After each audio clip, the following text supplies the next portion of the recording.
men are drinking. Yeah, me as a man I can say. So they have to do mashakura. They mix for you, they put for you. And a lot of coastal women are wonderful and idle. During this Christmas week, I'm alone. All my relatives are either dead or in America. In Minnesota. In Minnesota. Yeah, because that's where your people. Walikuwa Minnesota, wakaenda Minnesota. Yeah, it's hot. It's getting hot. The Twitter has shifted from the old Twitter to the Twitter. I don't care.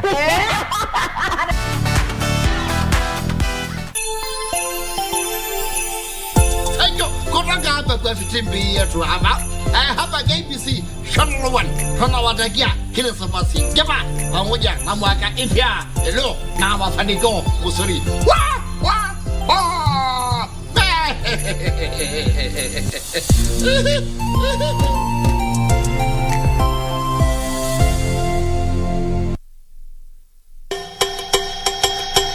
Kufulia nguo na kuoshia nyumba na ndizalia. That is what she's worth to you. George wanted to come over and take his documents, but I figured he's too tied up.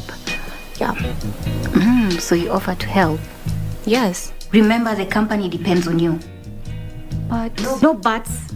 We even told you he's single. Ni hapo tena mtafurutwa kazi wewe. Kamau, sitaki vitisho. Convince him. Nakikataa sasa nitafanya nini? Wewe na yeye hamna kazi hapa. Sawa. Umeamua kuomoka na walevi, eh? Think you know it all, huh? I think I've gotten what I came for. Sit down. Have yourself a good day. You're fired. So we fire them, alafu tupate wafanyikazi wengine. And then they are worse than the ones we have. Then what? When we fire all of them and get new ones.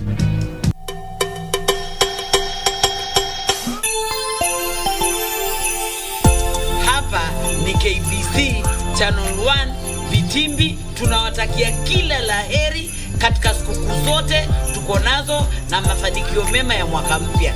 Na karibuni sana na nashukuru kwa kutizama Vitimbi muda huo wote. Mwaka ujao sasa tutawaletea mapochopocho. Karibuni sana.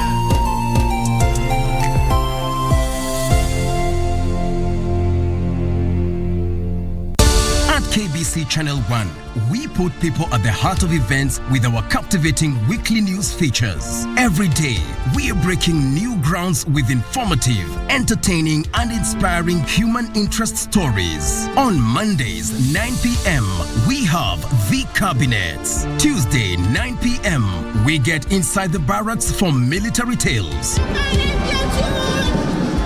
We delve in the world of cinemas and theater each Wednesday night. For the young and industrious, make a date with us every Thursday at 9 p.m. Fridays are dedicated for my culture.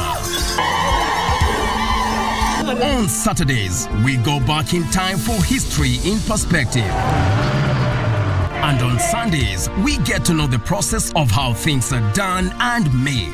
KBC Channel 1 News features a whole lot of wonderful viewing experience.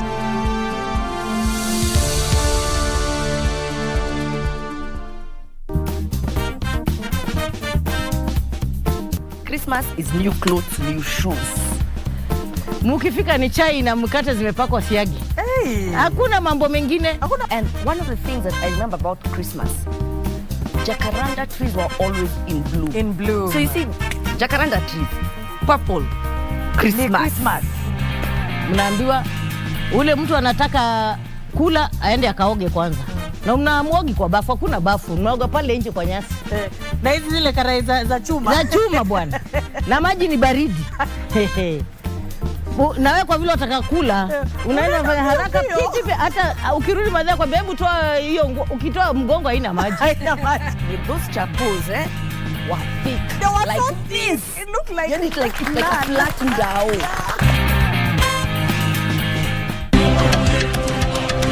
This festive season on KBC Channel 1. There are many activities to do. There's Lake Nakuru, there's also the Egerton Castle. Kikuja tunawakumbusha vile mambo ilikuwa inafanywa kitambo. We bring a holiday closer to you, where people come from the ocean and go and see the mountain, and people from the mountain come down and see the ocean. Magical scenes highlighting Kenya as an ideal tourist destination. Magical scenes only on Channel 1.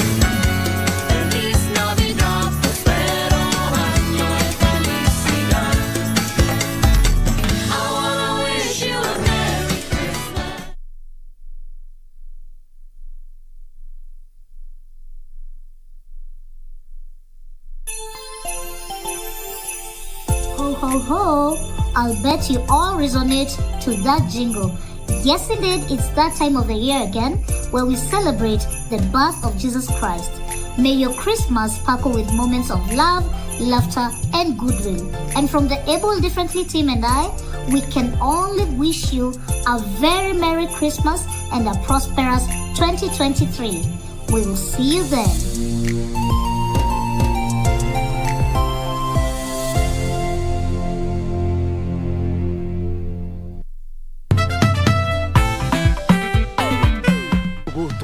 Wacha mimi nimalize kupaguza gari hapa ndio client akikuja apate gari inang'ala kung'ala. Good morning Bariti people. Hey, someone is in a good mood today. How did you guys break up? Tulua text message. Had to text message? Who is Jose in this case? Hi ex-boyfriend. Why are you stupid? Even at the back of the class, you are still the president. No? Madam, Lady Antibera. Can I see you also for a minute?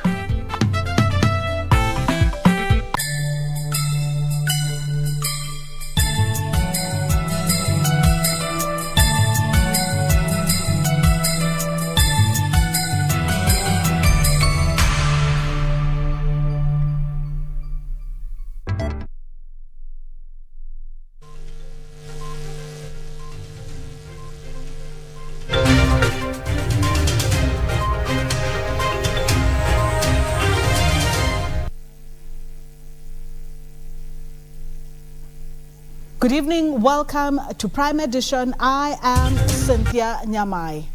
Now tonight we will have a story for you which is a little bit of drama from the IEBC. That and more coming up shortly.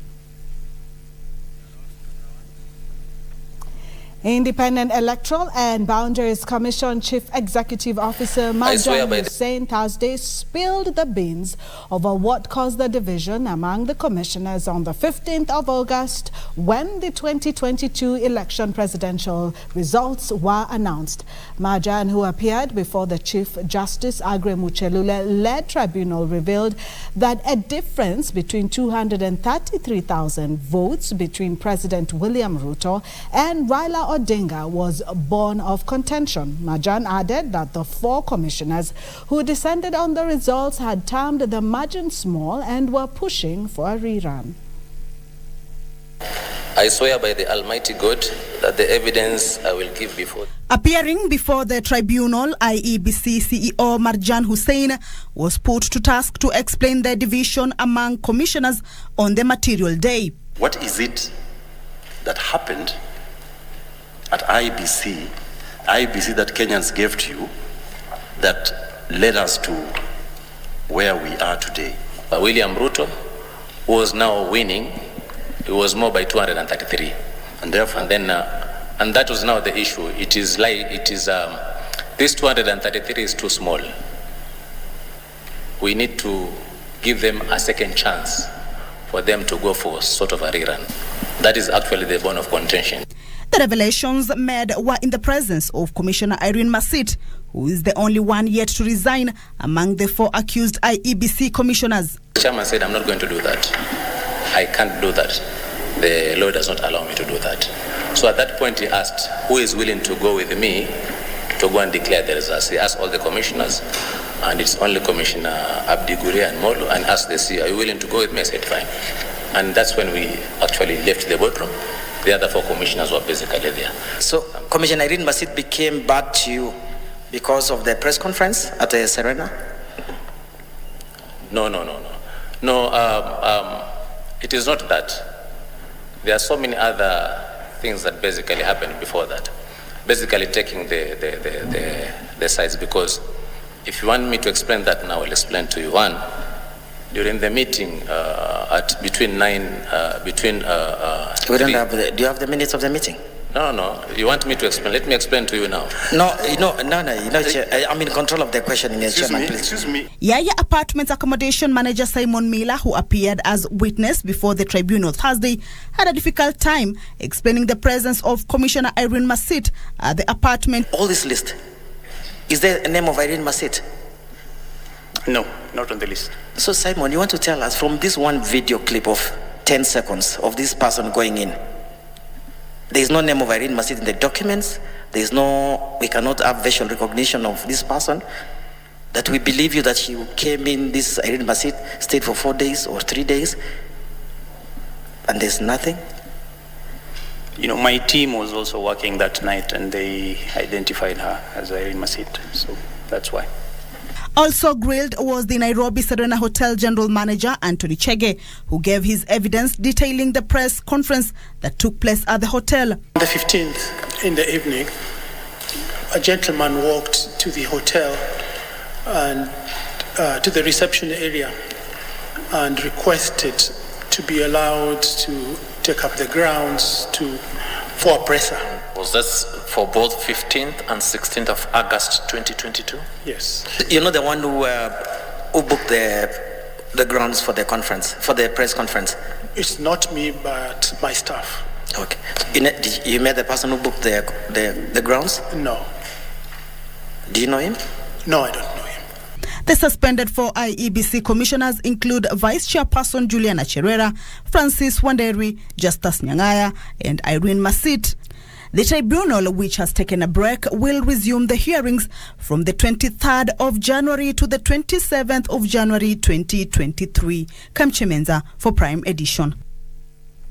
Baringo County will benefit from 2 government dam construction projects that will be aimed at providing food security to the area residents. President William Ruto, who graced the Kimalel Goat Auction and Cultural Trade Fair at Kimalel, said his administration will begin negotiations to initiate the construction of the dams. President Ruto bought 500 goats worth 6 million shillings during the auction, with his deputy Rigathi Gachagua driving home a herd of 100 goats worth 1.2 million shillings. At the famous annual Kimalel Goat Auction in Baringo South, Baringo County, although the event went for a 2-year break owing to the COVID-19 pandemic, 2022 has seen it back with a bang. President William Ruto graced the event and led by example after he bought a herd of 500 goats at 6 million shillings. His deputy following suit and drove home 100 goats worth 1.2 million shillings. Other leaders, who included governors, senators and members of the National Assembly, each drove home with a reasonable herd of the animals, but at a fee. Speaking earlier before embarking on the goat auction, President Ruto said that negotiations will begin immediately on construction of 2 mega dams in Baringo County, one at Amaya and another at Radat. Sisi tunataka maji. Tunataka maji na maji na maji. Maji ya watu, maji ya ng'ombe na maji ya mbuzi na moja ya kuzalisha mimea. Munajua tayari tulikuwa tumepanga mambo ya Radat Dam hapa. Tulikuwa tumepanga mambo ya Bereke, hata imefanywa feasibility study. Dam ya kule Amaya pia imefanywa feasibility study. Na zingine hata ya Aror hapa chini na Kimwarer iliwekwa siasa mbaya. Lakini hiyo yote tutahakikisha ya kwamba tunaondoa siasa duni na tunajenga dam kwa manufaa ya wananchi, mifugo yao na kilimo yao. The president said through the projects, locals will be able to embrace irrigation to do farming and have adequate water for livestock as the government seeks to curb food insecurity. Tunataka kuwasajili wakulima wetu wote. Wale ambao wanahitaji mbolea, tujue ni mbolea gani mnahitaji, mimea gani mnakuza, na tuwapangie ili mupate mbolea kwa bei nafuu na kwa wakati ambao unafaa. Ndio tuweze kusaidia production ya kilimo katika taifa letu la Kenya. He further said the government will provide farmers with affordable fertilizer beginning next year to help farmers bolster their yields. Meanwhile, the president promised to construct an industrial city in Naivasha to help traders of leather products in Baringo market their products and boost their trade. Tutajenga industrial city hapa Naivasha ambayo itatusaidia na mambo ya leather na mambo ya textile, na jana tulikuwa na mkutano ya kupanga vile tutakuwa na ekari 3,000 ama 5,000 ya industrial city hapa Naivasha. Hii ngozi yote hatutaki tena ngozi iharibike. Tunataka tutumie hiyo ngozi kujenga leather industry ya taifa letu la Kenya.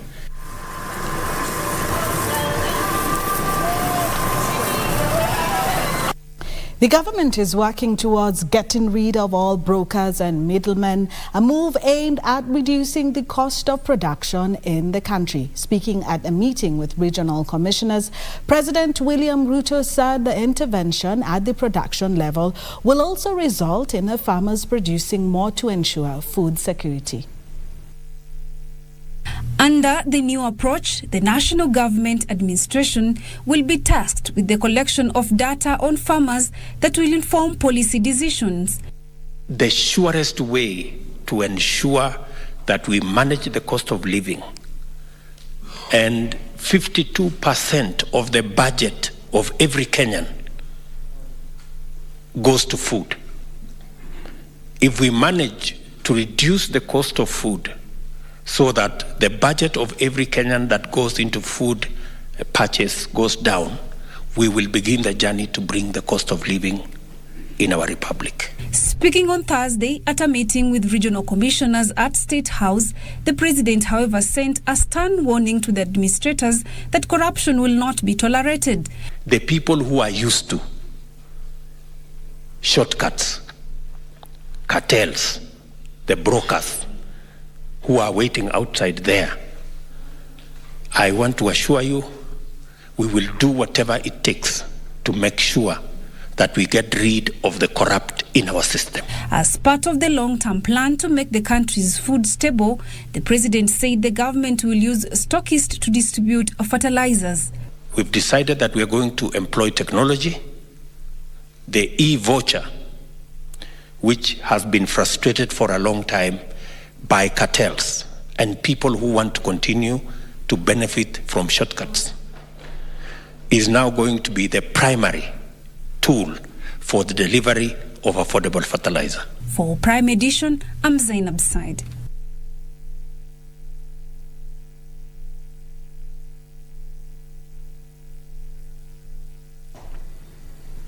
Well, let's take a break, but when we come back, we will be telling you a little bit about the sad loss that we had today of Gibson Gathunbugwa, that and more coming up shortly.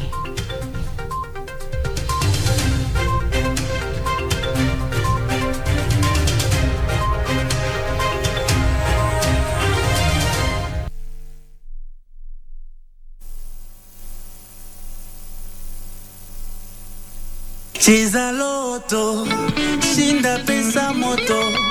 Wachua mamili leo na loto moto. Cheza ukianzia na shilingi 50 na ushinde milioni 2 kila siku. Kucheza ni rahisi zaidi. Kwenye M-Pesa, chagua lipa na M-Pesa. Paybill number, weka 757070. Account number, andika neno loto. Kisha, weka star. Alafu nambari yako ya simu. Kwenye amount, weka kiwango chochote cha pesa. Kuanzia shilingi 50 hadi shilingi 2,000. Lipa na usubiri draw. Makinika papa hapa ili utimize ndoto zako na Loto Moto. Cheza kwa kuwajibika. Mchezo huu ni wazi kwa watu walio na umri wa miaka 18 na zaidi. Ujumbe huu umeidhinishwa na BCLB. Cheza Loto Moto. Shinda pesa moto moto. Kupata skiza tune mambo mema, dial star 811 star 815 hash. Mambo mema huwaendea watu wanaosubiri, ila mambo mema zaidi huwaendea watu wanaoyatafuta. Kupata mambo mema ni kufanikiwa, na kufanikiwa ni kutabasamu, kutafakari na kuhesabu mema na baraka ulizozichukulia hatua, ukazitafuta na kuzipata. Amka, tafuta ufanisi wako. Kupata skiza tune ya mambo mema, dial star 811 star 815 hash. Star 811 star 815 hash.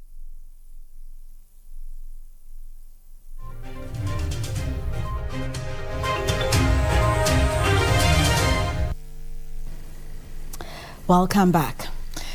Well, the Kenyan creative arts industry is mourning the demise of veteran thespian Gibson Agathu Mbugua. Gibson acted the role of prosecutor in Vioja Mahakamani, a court drama that has been running on Kenya Broadcasting Corporation television for 4 decades.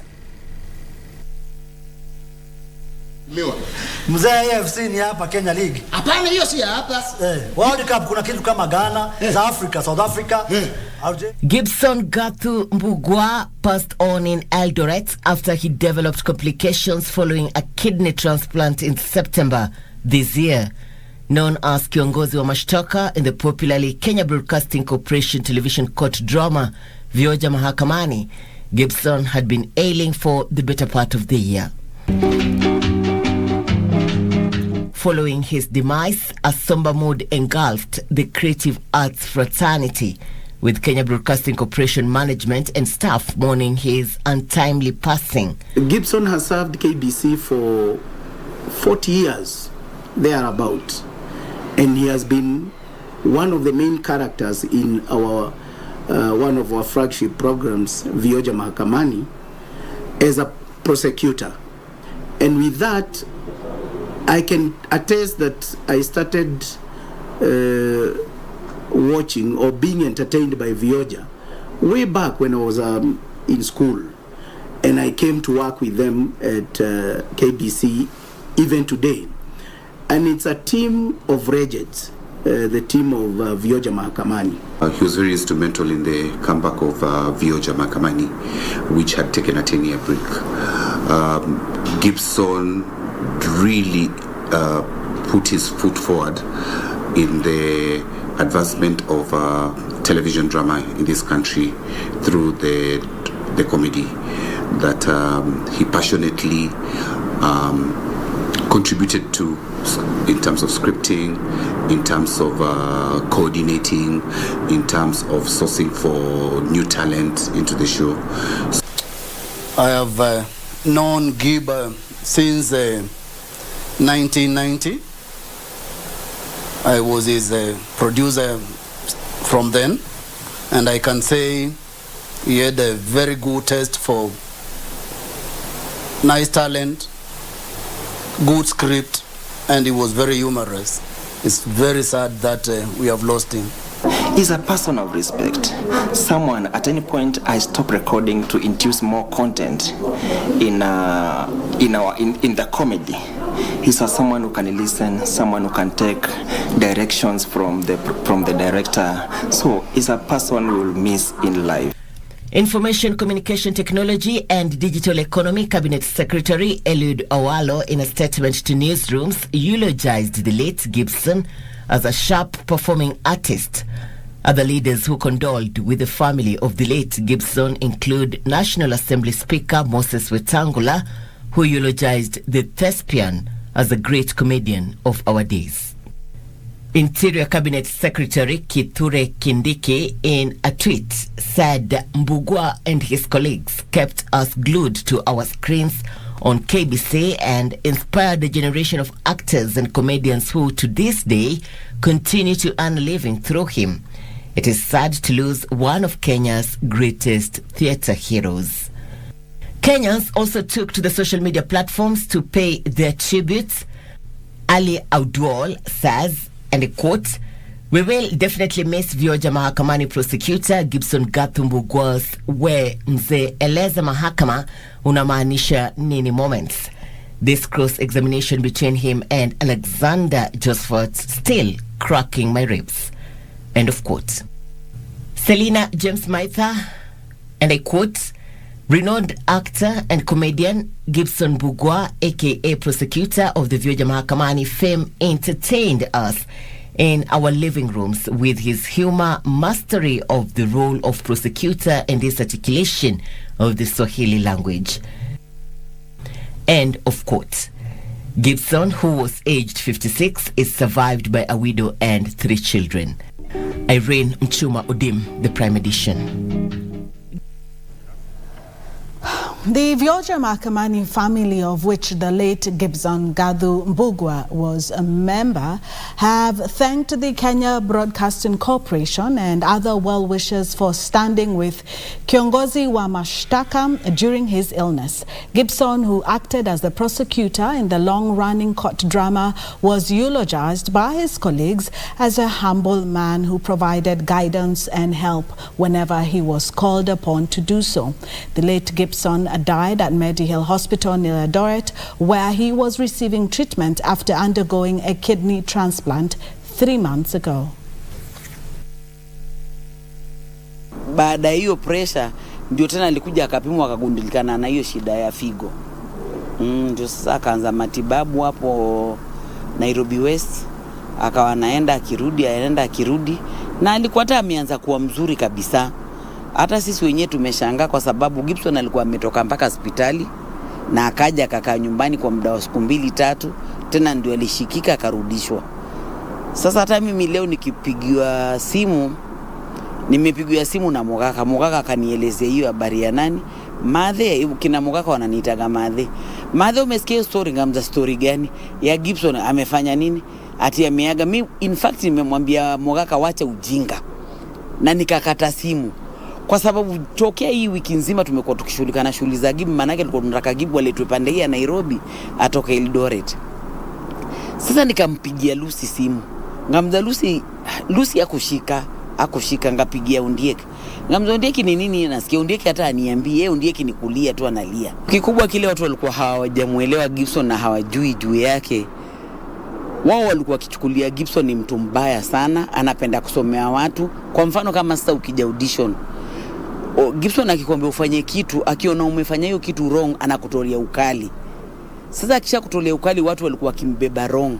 Hawajui saa zile anakutolea ukali ndio anakufunza kusudi ufanye nini, uingie line ile inatakikana. Lakini wengi unaweza kutoa amekuja kufanya audition na anatoroka anasema Gibson ni mkali.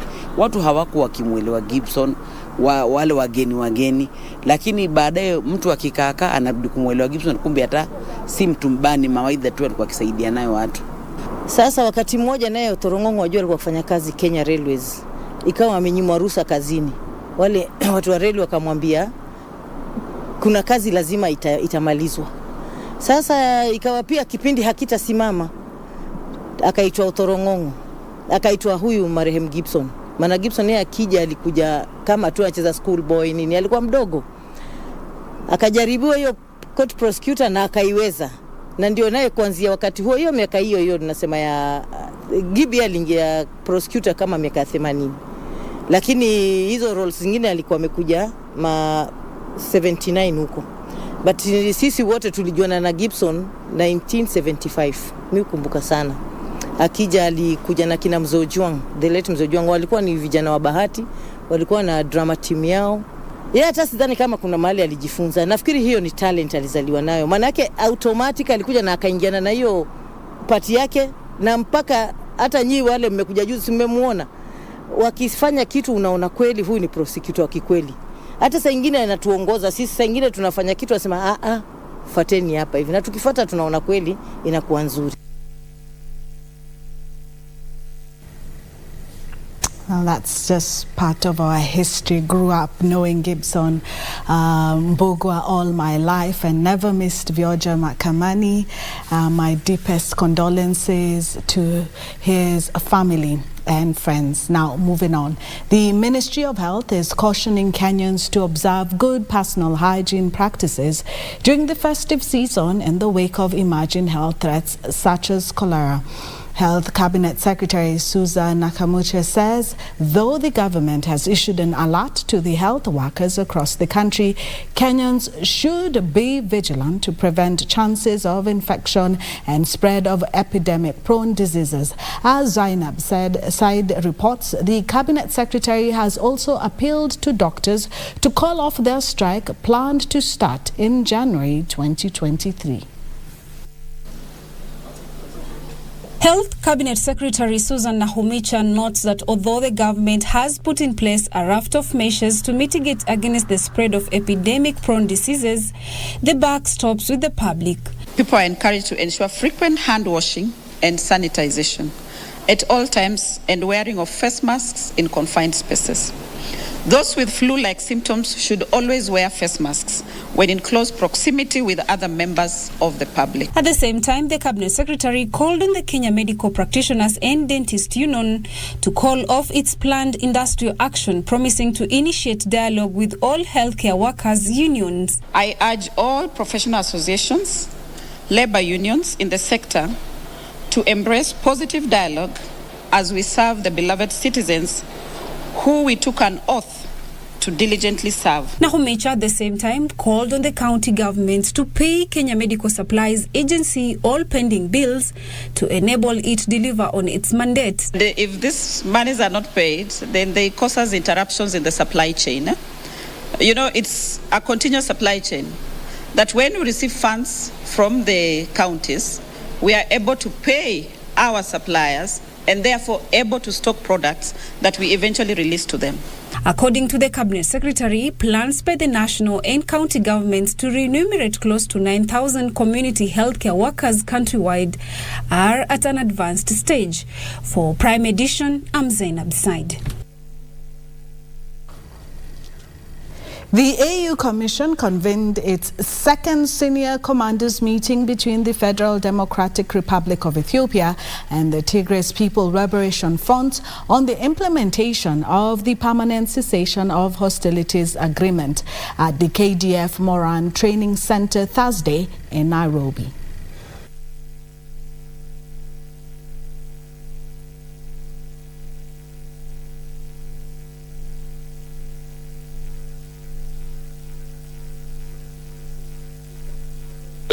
The African Union Commission commends the parties for the positive confidence-building measures since the signing of the COHA and encourages them to continue with their efforts to restore peace, security, and stability in Ethiopia.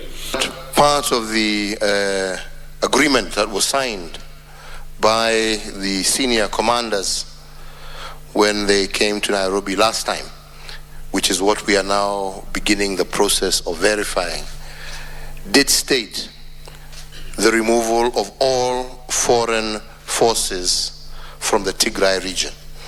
So without mentioning names or saying this or that, it is indeed part of the agreement that is out there that all foreign forces will be out of the Tigray region. Deputy President Rigathi Gachagua says the government is putting in place reforms that will get rid of corrupt cartels in the agriculture sector. The reforms, he said, will be rolled out in January 2023, target to revive the coffee, tea and the dairy farming industries. Speaking on Thursday during the burial of the former Mathira MP and new KCC chairman Matu Wamai in Giakabei village, Mathira, Nyeri County, Gachagua eulogized the fallen veteran politician as a hero who participated greatly in the country's development and economic growth. Kweli ni kwamba huyu mzee wetu amechangia kiasi kikubwa sana katika maendeleo ya Jamhuri ya Kenya. Mzee anaitwa Matu Wamai. Alipata KCC imekwisha, imefilisika. Akafanya kazi, akaweka bidii na ikasimama vile iko leo. He did not just meet our expectation, he surpassed our expectation. Again, it's very difficult circumstances. Rigathi at the same time said the cleanup of the economic sector, which has been riddled with a myriad of challenges previously, fell because of unwillingness and unscrupulous persons. Kuna ukora mingi sana ilifanywa mambo ya majani chai na kahawa. Kwa hivyo makatele yote na mabroka tutafukuza asubuhi na mapema, wawache kula pesa ya wakulima. He also urged politicians to work closely with religious leaders. The late Wamai, who alongside former President Mwai Kibaki founded the Democratic Party and served as Madira MP for 3 terms. For Prime Edition, I'm Nisi Imano. Celebrations continue across the country as parents, learners and teachers revel in the limelight of exemplary performance in the recently announced Kenya Certificate of Primary Education results. Collins Shadrach sampled some of the merrymaking. In Narok County, the community around Narok County Academy could not hide their joy.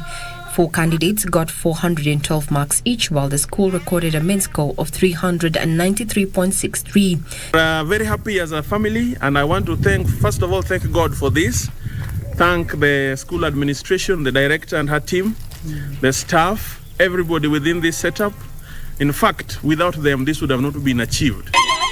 In Uasin Gishu County, Queen of Angels School Eldoret had 28 pupils attain over 400 marks, while Lionel Wamalwa emerged as the county's top candidate with 423 marks.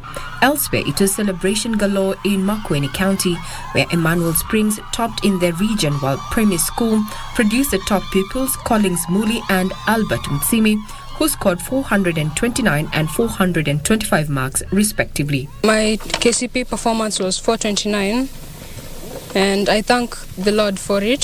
The secret to my good performance is hard work and praying to God. In my studies, I would like to thank my teachers, yet again the Lord, my parents, for always being there for emotional, moral and physical support. Meanwhile, in Kericho County, scenes were the same at Chemtian Academy as Hilda Chepkoech and Lucinda Chepchirchir topped the county with 423 marks each. In total, I had the total of 62 candidates, of which 32 of them have scored 400 marks and above. We are happy as a school. We have also posted a mean of 400.38. In Migori County, Suna East Sub-County, Blue Shine Academy was also among the schools that performed well in the county. Parents, teachers and top performers of Little Angel School in Isiolo County celebrated the sterling performances of Galgalo Guyo and Gubali Galgalo, who got 408 marks and 407 marks respectively. My dream school, I would like to go to Kenya High, and my dream career is I would like to be a lawyer.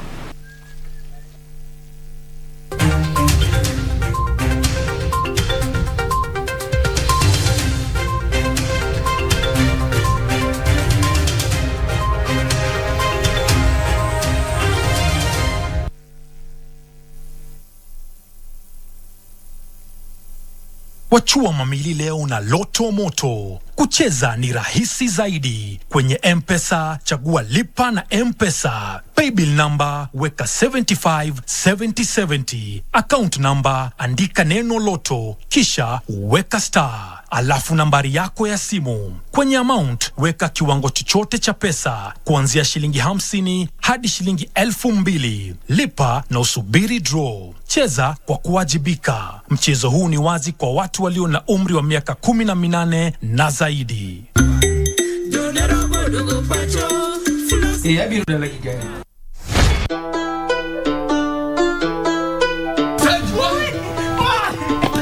Nairobi nyaka Kisumu kani mjo nyaka ba melito cheka Spain toka jo. Ma, osechopo. Yani tinde Andrea wadwa. En wende dalagi. Mama, ko winj dholuo. Nyalego ka. Awaro. Nyara, arwaki dala na ka. Mago gik piny bwana. Kikanga winj wach moro ni, dimoro cheme udi. Guy, namanisha internet. Raura. Ai! Diwat Kiswahili kucho. Nenego di kucho. Upatie mtoto ya ng'ombe maji. Sasa tutafanyaje? Fanyaje okoka.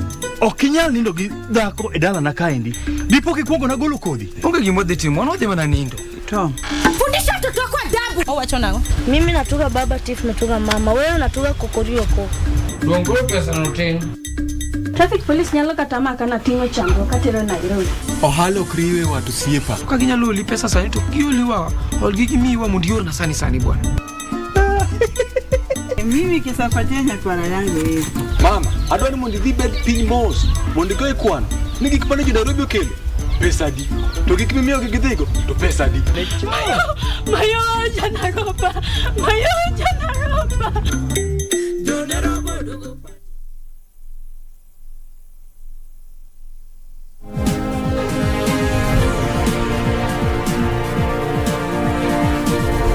Come back, it's now time for business. Farmers want the review of coffee regulations of 2019 to include certain guaranteed minimums returns for farmers and emphasize on capping as the main quality testing mechanism. Here is Benson Rioba with the details. The government has been contemplating revising some policy changes in key agriculture subsectors, among them the coffee regulations of 2019. Farmers say there should be a radical transformation of the grading of coffee to ensure capping replaces physical bean grading to ensure farmers earn more from their produce. So we need to have a capping profile, a capping laboratory, which is able to give us the capping for all our coffees, and therefore we can be able to say comfortably that the qualities of coffee that have been put to the market or the auction is maybe of poor quality. They also want a minimum price guarantee scheme set up to cushion value chain players from price fluctuation in the international market. There was a mechanism that we were introduced to be able to cope with the challenges and be able to continue doing our business. So what we are advocating for, beside the issue of coming up with rules that are protecting the farmers, we need the farmer to be empowered to be able to do his business the way it's supposed to be done.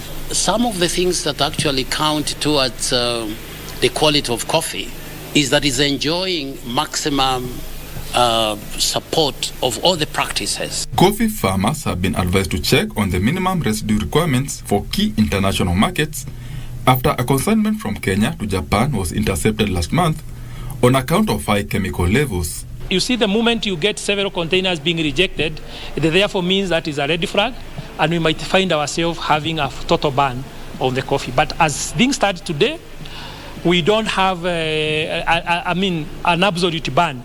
The farmers want the government to inject 2 billion shillings to the Coffee Research Institute to boost the quality of coffee. Benson Droba for Prime Edition. The government is planning to pilot clean energy cooking in all 47 counties in efforts to reduce deforestation for wood fuel. Energy Principal Secretary Alex Washira says the initiative will help Kenyans shift to cleaner and more energy efficient fuel sources. Dependence on the wood fuel in Kenya has remained high for decades, with firewood used by 90% and 26% of rural and urban households respectively. On the other hand, charcoal is used by 40% of rural and 47% of urban households. The government is now looking to turn this around by introducing clean energy cooking solutions in all counties. Speaking during the launch of the national tree planting in Moringato Forest in Kieni East, Energy PS Alex Washira mooted plans by the ministry to champion domestic use of electricity for cooking. Washira said that the initiative will involve the distribution of refillable cylinders containing the clean cooking fuel alternative. Kwa sababu tuko na shida ya stima production, we are preparing the country that in the future, not now, in the future, maybe 20 years, 30 years from now, when our resources will be depleted of energy in terms of geothermal and what have you, we shall be able to generate power using nuclear. We have a body called NUPEA, that is Nuclear Power Energy Association, Clean Energy Cooking. We have that program, and I will launch it probably in the coming year to save time. And then we conserve our forest. It is also an opportunity for businessmen. On carbon credit trade, the Energy PS said that the recent push by the government to increase the tree cover had placed the country in a strategic spot to benefit from the trade. These young people, there's something called carbon trading. The more we have good forest cover, the more you people are going to benefit from something we call carbon trading. And because Google is your friend, I'll challenge you to go read about carbon and how you can benefit. He challenged the youth working in the community forest associations to focus on promoting and protecting the natural environment, which he said were integral to climate action. The Kenya National Chambers of Commerce and Industry President Richard Ngatia has been appointed a member of the World Chamber Federation in a move that will amplify the voice of Kenya's micro, small and medium-sized enterprises. Here is Wairimu Njenga with the details. Richard Ngatia's appointment at the World Chamber Federation is in recognition of his work at the helm of the Kenya National Chamber of Commerce and Industry, KNCCI. This was highlighted by the introduction of innovative financial solutions by the chamber to keep members' businesses afloat, especially during the COVID-19 pandemic period. This was through, among others, disbursement of soft loans as well as grants by the Kenya National Chamber of Commerce and Industry in collaboration with commercial banks and other financial institutions, as well as introduction of digital solutions to small businesses. The World Chamber Federation President Nicholas Ruenda welcomed Ngatia's appointment, noting that he would help connect chambers, support small businesses, and contribute to the organization's strategy to develop and reinforce the chamber community. Following his appointment, Ngatia is scheduled to travel to Colombia's capital Bogota in February for his very first World Chamber Federation General Meeting. The Kenya National Chamber of Commerce and Industry is setting up the ICC Center for Entrepreneurship Eastern and Central Africa Hub, which seeks to digitize 750,000 small businesses, scale up 5,000 startups, and offer market links for entrepreneurs. Wairimu Njenga for Prime Edition. County governments are racing to complete energy plans in a bid to have them consolidated in the National Energy Plan. Renewable Energy Director Dan Marangu says counties like Meru have completed 80% of their energy plan, with plans to launch it in April next year. In March 2019, the Reviews Energy Act came into force to align it with the energy policy of 2018 and introduced amendments to its predecessor that was enacted in the year 2006. The Energy Act requires that in consultation with stakeholders, an integrated national energy plan be drafted to ensure the delivery of reliable energy services at the least cost. It was realized that the county government, there was lack of capacity, especially in energy dockets, and we were able to discuss this with the European Union, the delegation in Kenya, and they were able to facilitate to fund this program. The Sustainable Energy Technical Assistance SETA is expected to help counties change the energy landscape as a key social economic enabler. I'm really glad because of our team that has bought into the concept and worked together with you to come up with the energy plan. As the political wing of this county, the governance of this county, we are in support of the dream that is there. The county energy plans will be a major game changer in Kenya's energy landscape, guiding how energy is sourced and utilized for national development. The Sustainable Energy Technical Assistance, with funding from the European Union, is building the capacity of 12 devolved units to come up with their county energy plans. Now let's change gears. Historical sites and the sandy beach are the key tourist attractions in Malindi, Kilifi County. The Vasco da Gama Pillar is one of the few remaining European monuments along the coast and is a reminder of the Portuguese influence in Kenya. Tonight on Magical Scenes, we highlight attractions in Malindi.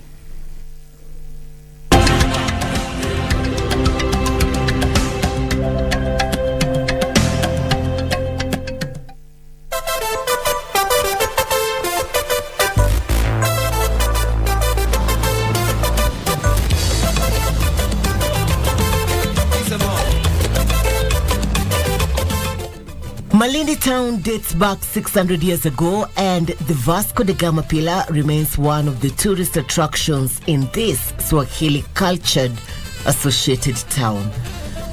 The Vasco da Gama Pillar in Malindi is arguably the most prominent physical reminder of the Portuguese influence in Kenya. The monument was built in 1498 by Portuguese explorer Vasco da Gama before he later settled in India. Named after its founder, one of the celebrated explorers of the Age of Discovery, the monument was initially erected at the Sheikh's house before it was placed where it is today, and was built to give direction to those following the sea route to India. The tower is located on the seafront road along the beach in Malindi's Shela neighborhood. The ocean waves splash onto the rocks of the Vasco da Gama, adding to its beauty. A walk along the coastline unearths the visual aspects of Malindi beaches.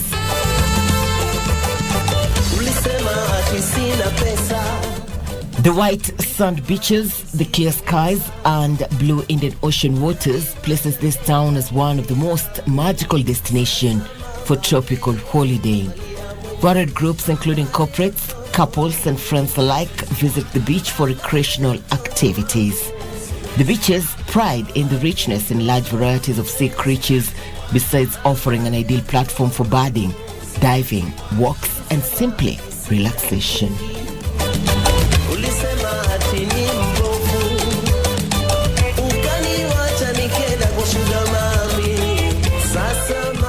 The birds within the fish that we can see from just here on the deck, and it's like a boat deck but on land. This is most beautiful for those who I like the sea, but some it is perfect. I love Kenya. I come here 4 months of the year and I love it. I came here the first time because somebody told us about this place. And I was curious, so we came and we just loved it. There are certain times at the coastal strip, Kenya, when the temperatures are so high and you would want to explore the beach product. There are alternatives. You would sit by the beachside, enjoy the breeze that comes with the Indian Ocean, as well as the waves and the rich bird life at the coastal strip as you live a life to remember.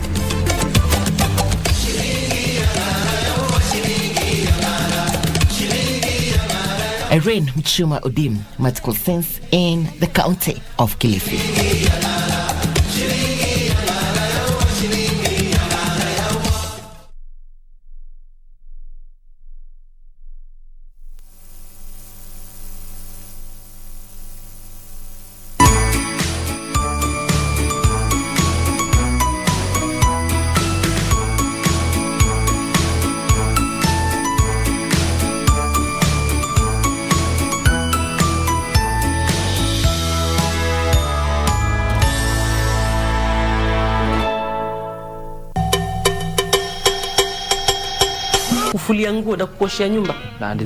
That is what she's worth to you. George wanted to come over and take his documents, but I figured he's too tied up. Yeah. So you offered to help? Yes. Remember, the company depends on you. But... No buts. We even told you he's single. Convince him. Wewe na yeye hamna kazi hapa. Sawa. Umeamua kuomoka na walevi, eh? Think you know it all, huh? I think I've gotten what I came for. Sit down. Have yourself a good day. You're fired. So we fire them, alafu tupate wafanyikazi wengine. And then they are worse than the ones we have. Then what? When we fire all of them and get new ones. Welcome to 888bet Casino, a world of winning opportunities 24 hours a day. Choose from thousands of games across live casino, table and slots, including favorite titles Burning Classics, Wolf Gold, and the amazing Aviator. But hurry, 1 million is to be given away before 31st December. Join the thousands of winners playing 888bet Casino daily. Play today on www.888bet.co.ke. 888bet Casino, made to win bigger.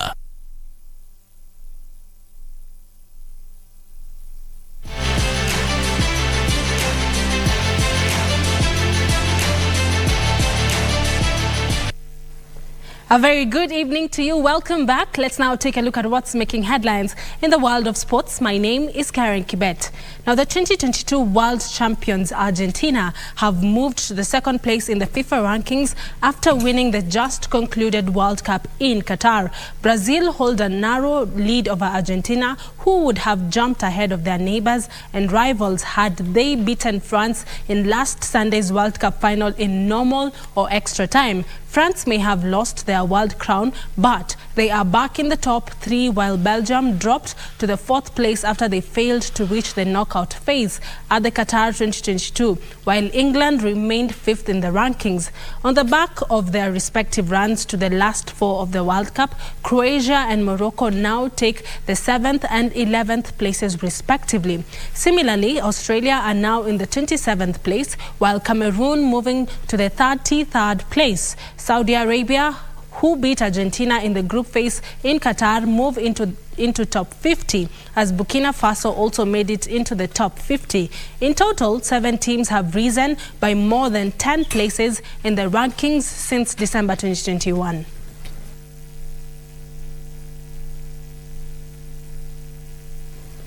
Moving on, newly crowned Kenyan champion Karan Patel has impressed winter instructors in Finland, where he spent 3 days with Toyota Gazoo Racing World Rally team in a championship celebration and pre-season test. Karan noted that the rare snow driving experience is not only a challenge for every rally driver, but also an indescribable experience that is known to improve driving on other surfaces.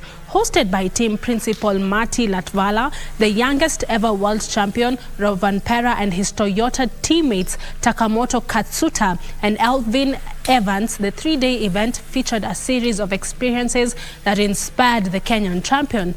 With temperatures dipping below -16 degrees, the duo shook off the cold with blistering through the 17-kilometer test loop in the snow-spangled Finnish forests. In addition to world champions Rovanperä and the Toyota Gazoo Racing team, various rally legends took to the stage, with top Finnish artists ensuring rally fans got into true party mode.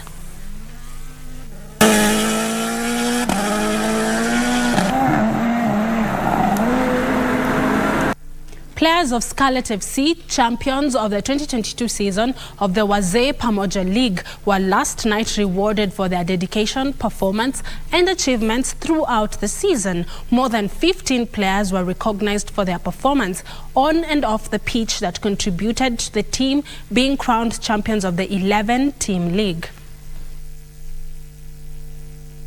Former Harambee Stars and Kenya Premier League players who formed the Scarlet FC were last night rewarded for their contributions in handing the team the 2022 Wazee Pamoja League title.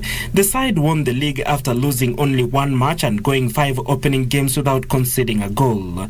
Led by their star striker Edwin Maurangene, who was named the most valuable player of the team, Scarlet FC, formed just 14 months ago, managed to down teams that have played the league for more than 5 years.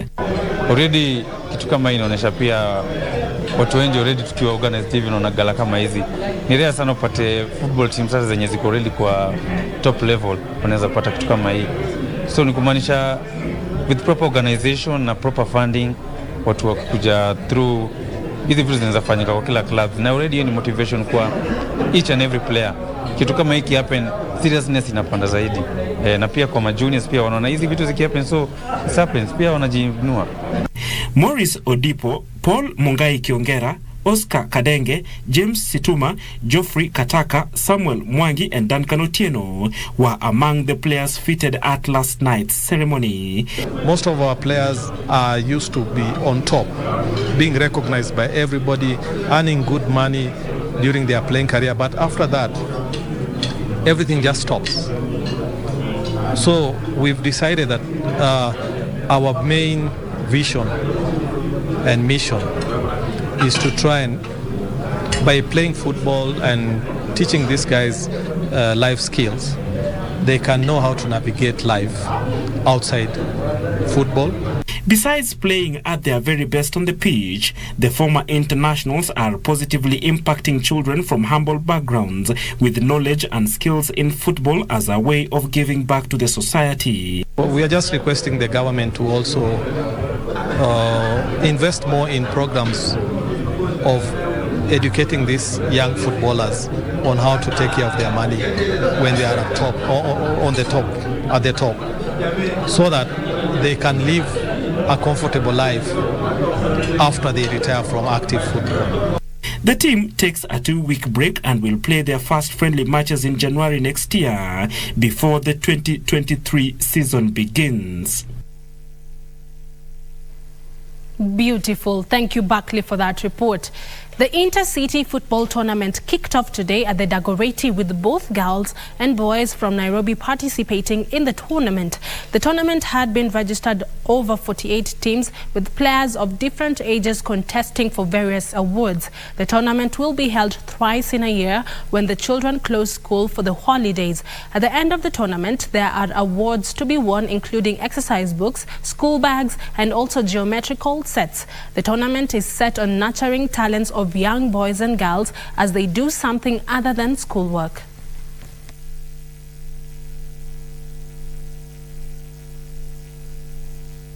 And the purpose of this tournament ni tunaleta watoto from different places, like hapa mmekuja mona, we have children from all the way from Korokocho, we have others from Kayole, kuna watoto kutoka Dagoretti, Kibra, all over the places. So our purpose is to bring them here together. Any sports, kama ni football, kama ni rugby, athletics, hizi zote zina passion. Na passion ya hizi vitu ni kwamba watu wawe na peace, watoto wawe na peace kwao manyumbani na hata kwa akili yao.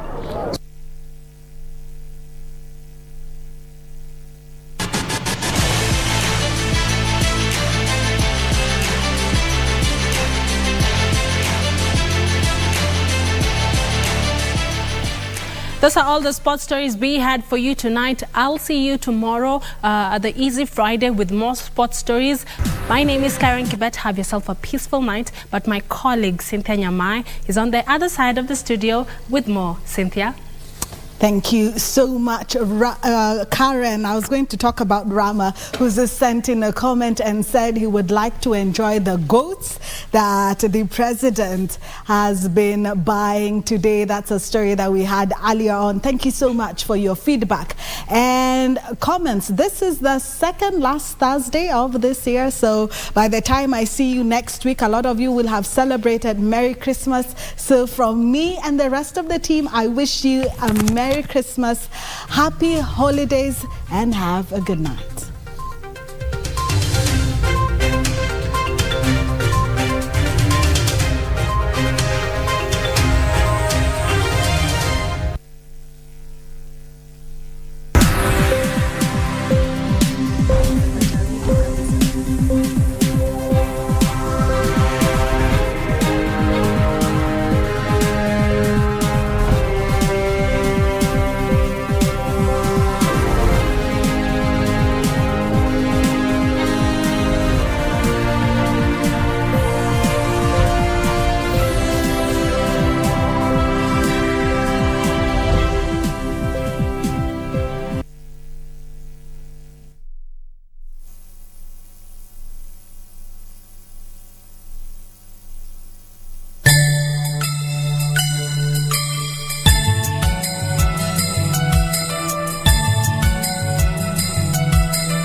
Welcome to 888bet Casino, a world of winning opportunities 24 hours a day. Choose from thousands of games across live casino, table and slots, including favorite titles Burning Classics, Wolf Gold, and The Amazing Aviator. But hurry, 1 million is to be given away before 31st December. Join the thousands of winners playing 888bet Casino daily. Play today on www.888bet.co.